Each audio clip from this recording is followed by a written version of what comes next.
ಆದರೆ ಇದು ಮುಕ್ಕಾಲು ವರ್ಷ ಕಡೆ ಕನ್ಸಿಡರ್ ಮಾಡ್ತಾರೆ. ಇದು ಕ್ರಮಸಂಖ್ಯೆಯಿಂದ ಹೊರಗಡೆ ಬಂದರೆ ಲ್ಯಾಪ್ ನೋಡ್ತೀವಿ ಸರ್.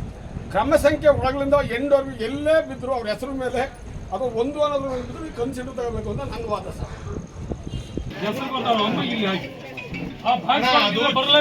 ಮಂಜೇಗೌಡ್ರೆ, ಚುನಾವಣೆ ಅಧಿಕಾರಿಗೆ ಎಲ್ಲಾ ತರ ಜ್ಞಾನ ಇದೆ, ಎಲ್ಲಾ ತರ ಪವರ್ ಇದೆ.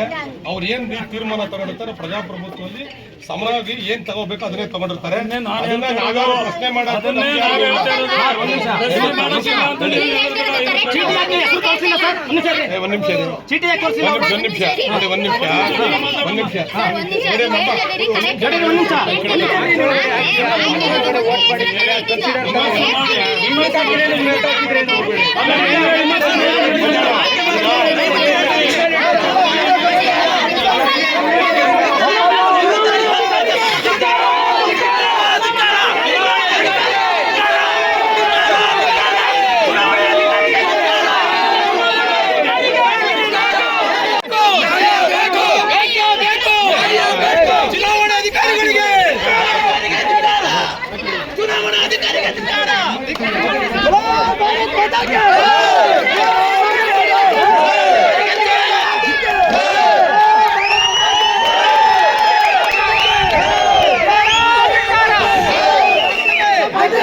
ಕೂಡ್ರಿ